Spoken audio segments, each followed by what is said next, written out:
Welcome everyone once again to our listeners. This is Tips Talk and we're having a special edition of the Aporde and IPPM podcast.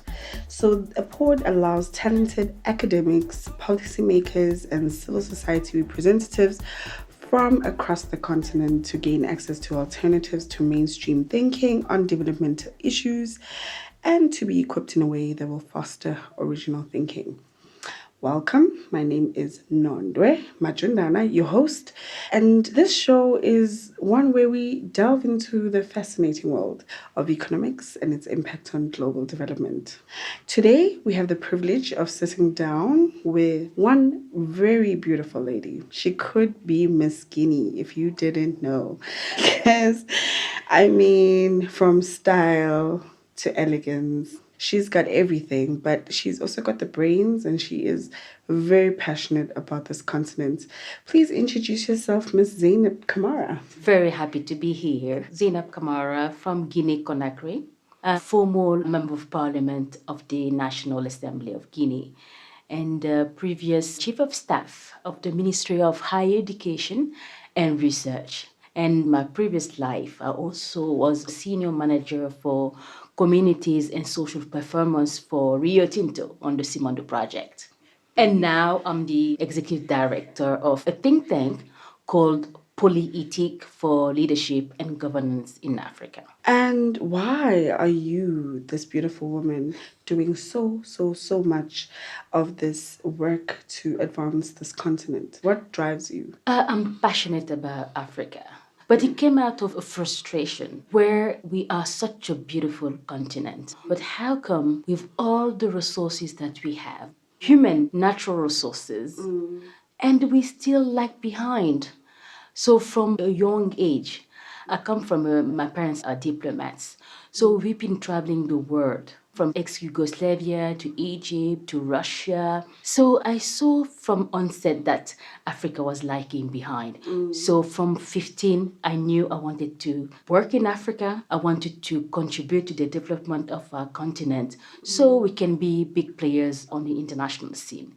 So that's why I studied international relations and American studies as my BA and strategic public management for my master's degree, because I really believe that when we talk about development, we need to focus on public policy. We need to have the right public policy in place so then we can talk about regional development and then continental development. So that's my passion.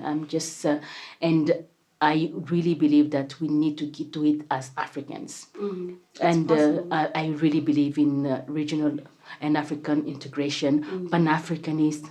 So we can nobody else would do it, but we have to do it together. And I love that you have such a wealth of diverse experience working in education, but also working in mines. So we had a recent trip as the Future Leaders Program and the Industrial Policy for Policymakers, which is the program Zeinab is joining us on this week.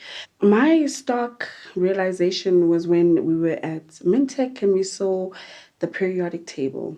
And this is taught to kids in science in junior levels, but it's never really interrogated into what it means and how we're supposed to understand the periodic table, the core elements, the critical minerals that we're going to need to build and industrialize our societies.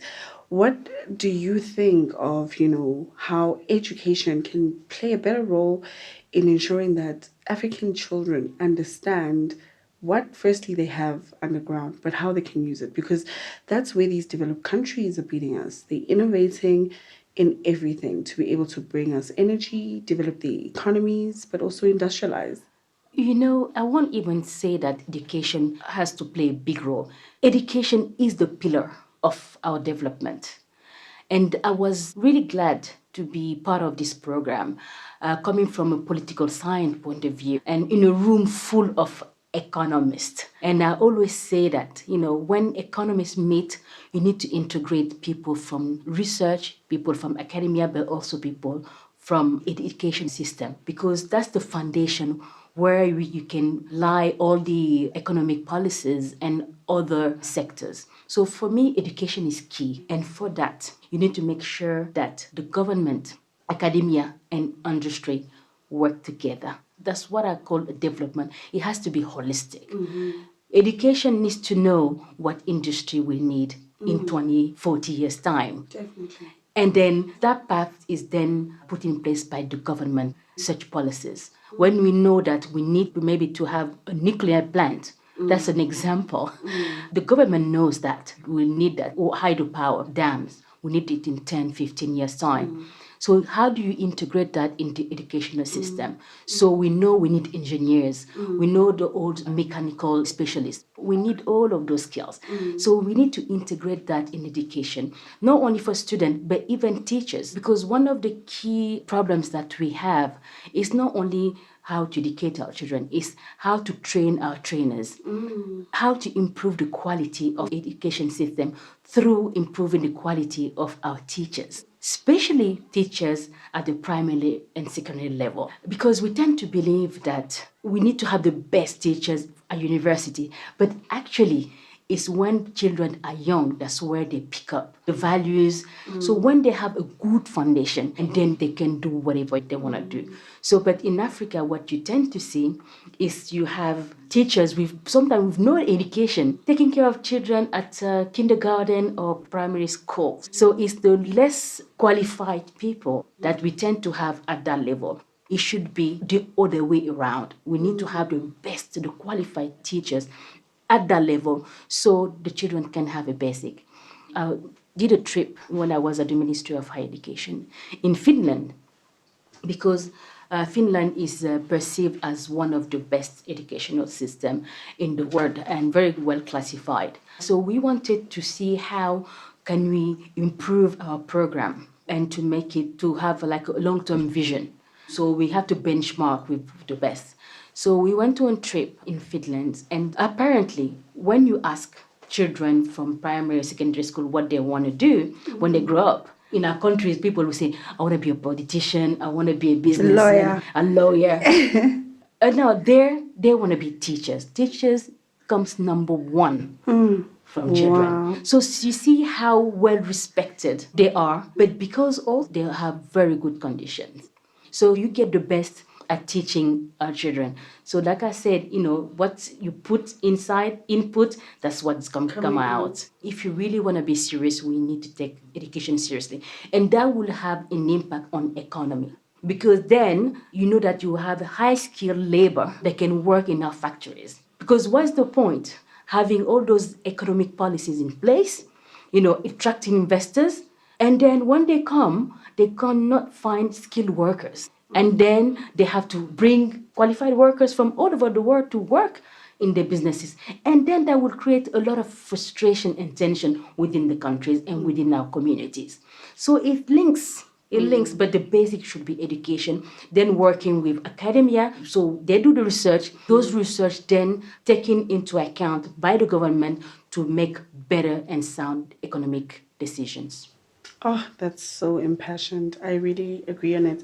But you touched on a very pivotal aspect of developing economies. What have you learned about the role of industrialization this week, at least, on the green side? The theme of this year was green industries and greening the industrial policy.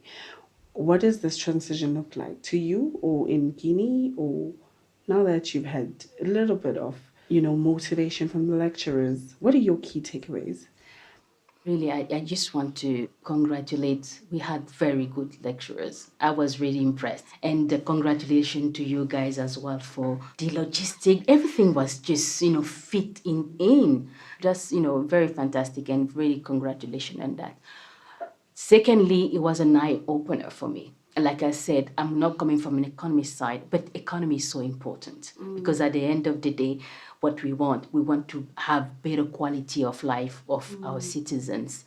So having those insights on how do you develop a public policy in general, an industrialization policy, but then green, which is so important.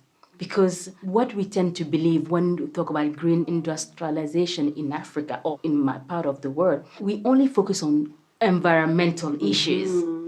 So even in ministries, when you talk about green, it's the Ministry of Environment that takes ownership. I have learned that it is very transversal. It touches many departments. So green industrialization should be a holistic approach from the government side and to highlight the economic benefit of greening our industries. So we don't lag behind, because I think the train of green industrialization is up there. But now, how do you jump on the wagon? And parallelly, how do we find alternative to be able to catch up with others by being innovative? Is, for example, we are focusing on solar powers. How to develop solar plants. But do you want to compete with China with that? When they have the economies of scale. It's impossible.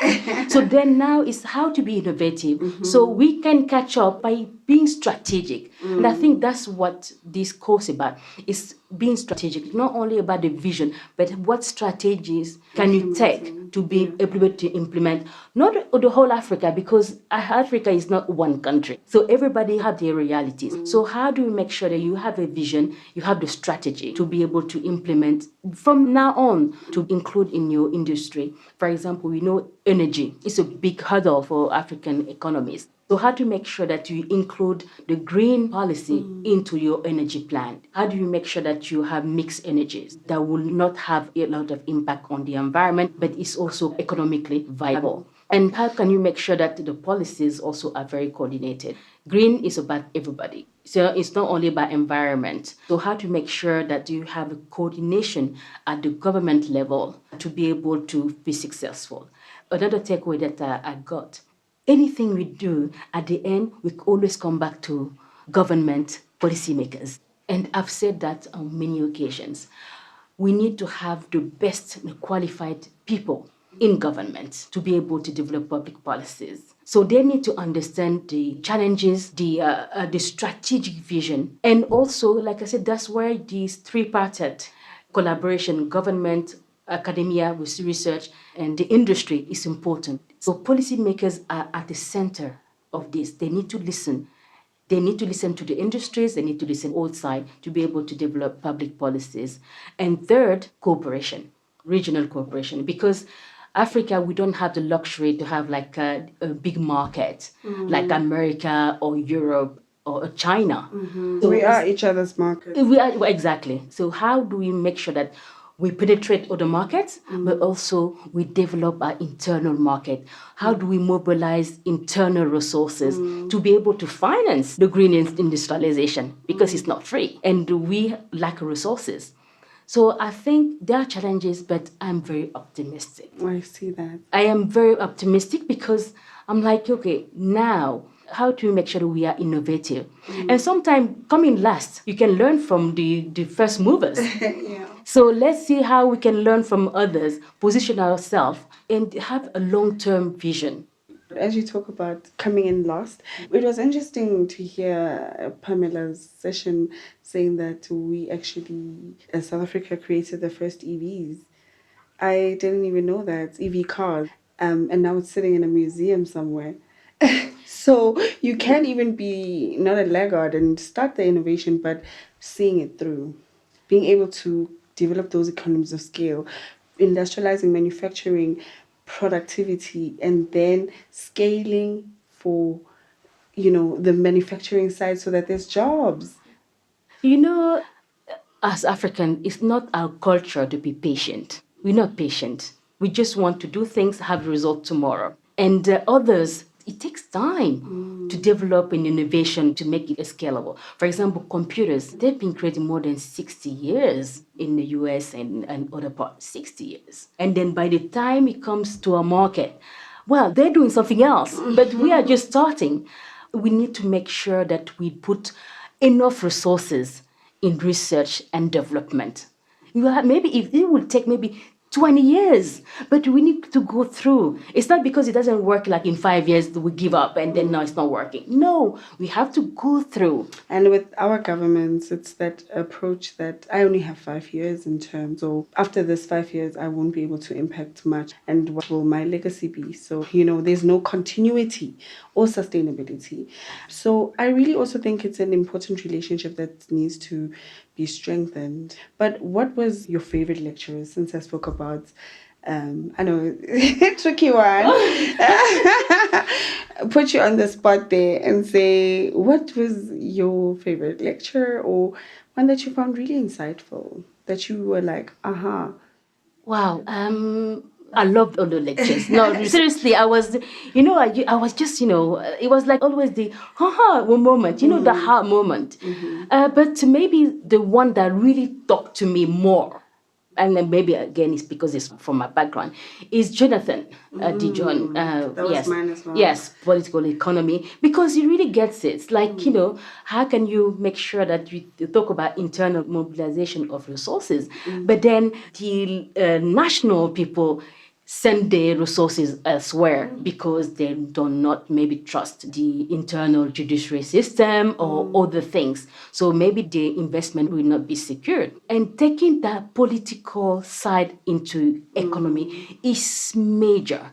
Because they're the decision makers. They are the decision. Like I said, you can turn around, but at the end of the day, you'll come back to politicians. You will write your reports and go and do your research, and then they will not implement. They will not implement it.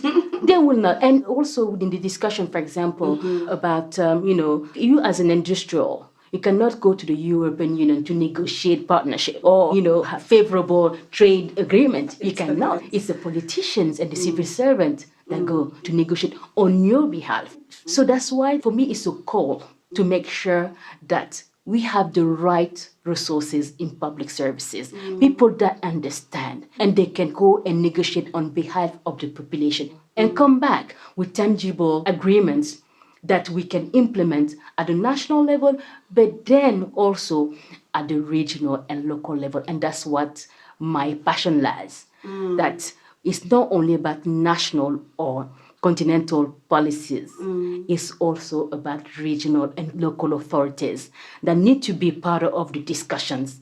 Because at the end of the day, those factories and plants will be in the regions. They're not going to be in urban areas. It's going to be in the region, in the communities. So those communities, the authorities need to be part of the discussion so the implementation will be more effective. Because what we see is a lot of negotiations happening at national level with ministers and then parliament. Who have no sense of the grassroots. Or the grassroots. So it's impossible to implement on the grassroots level. And then we're stuck. Time wasted, and then frustration between the communities and maybe the plants that will come in the area. So there are a lot of things that we can resolve at the beginning of the discussions. I also did like Jonathan's lecture. I thought it was quite a stark reality. Yeah. He was not sugarcoating it. No. I really liked that it was an honest account of, what is your own ability to have agency, because this idea that somebody who's got a system that is currently working for them will try to dismantle the system. I think one of the examples he used was, I don't know if it was him or Hajun, to kill the firstborns so that you can have a newborn. It's never going to happen. So the old industries that do need to be carbon neutral and start being better in terms of how they, lessen their carbon emissions and think green and try to transform the industries, they're not really going to be too keen to have these new innovations that somehow evolve their profits and their industries. So I really like that because it's the truth. And we need to talk about that elephant in the room. So besides his lecture, what other lecture were you like, really, this is getting to the core of the issues?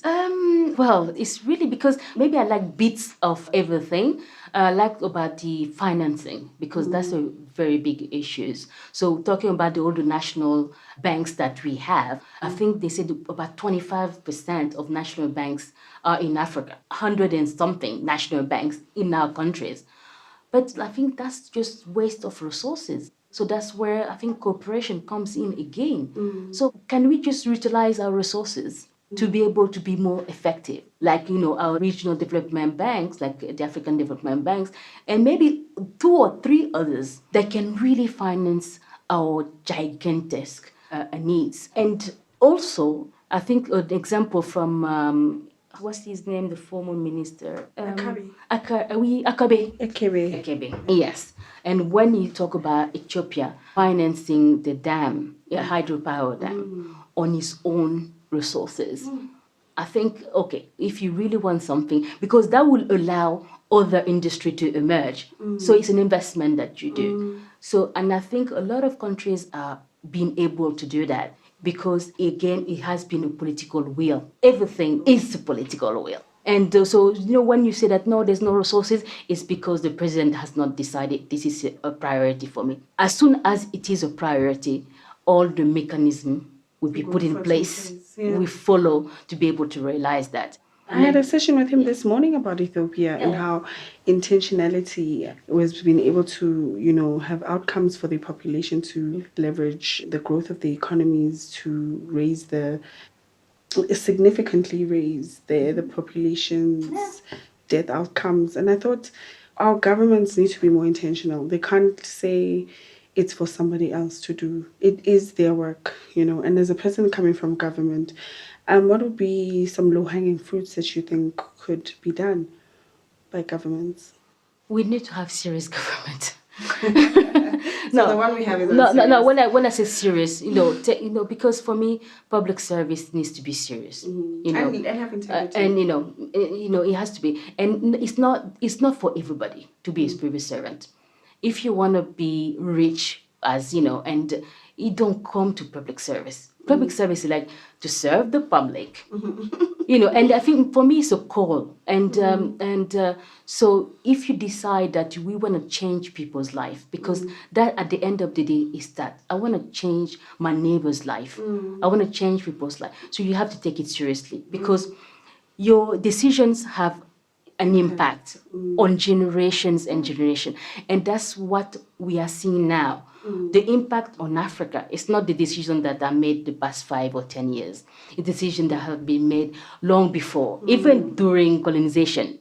So those are the ripple effects. So now that we understand that, and I always say this is like independence 2.0, because the first one we had more than 60 years, and then it was the beginning. People, our founding fathers, really, I think the mission was to make us free, independence.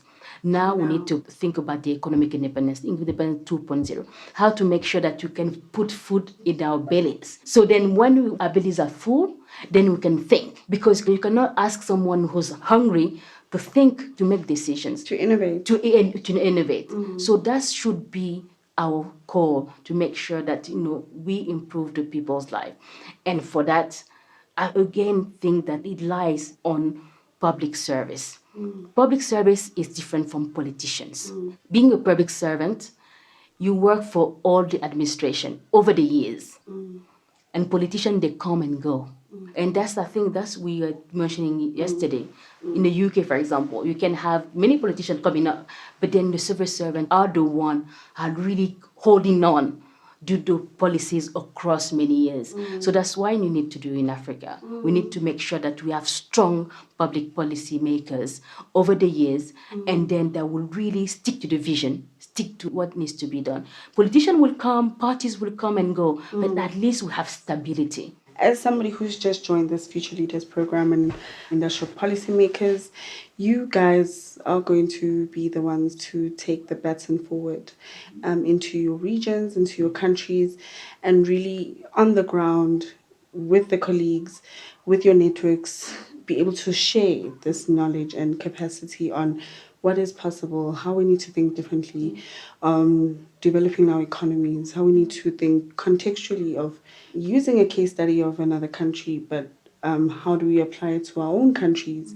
So that brings us to a close then of this wonderful and insightful conversation. Do you have any closing remarks for our listeners? Yes, thank you very much. I really enjoyed the course again, and I will encourage to expand the course to all African countries and especially Francophone countries, because I know there's a wealth of knowledge and experience from the Anglophone side. So I will really encourage that we duplicate those kind of courses to the Francophone country, French-speaking countries in Africa. So we are all at the same level. And so that we will call a partnership between the researchers, lecturers, universities, and research centers, can be more cooperation in terms of academia. Because, like I say, the key point, and I think we realize that is at the level of policymakers that we can make a difference. And those kind of networking opportunities are very important to build a coalition of policymakers that really are working and thriving for our continent development. On that beautiful note from the beautiful lady, a big thank you to our guest, Zeinab Camara, for sharing your expertise. Your insights have been truly, truly invaluable. Your commitment to our continent. I hope you get back home and in your home language and in French, share the knowledge of what you have learned this week. And to our listeners, thank you for joining us on this episode of Tips Talk, special edition IPPM and FLP. We hope you found this discussion as enlightening as we did. And if you have any questions or want to continue the conversation, feel free to reach out to us on the Aporde Alumni Network. Remember to subscribe, leave a review, and share this episode with your network. Your support helps us continue bringing you engaging content on economics and global development. Until next time, I'm your host, Nondwe Majundana. Take care.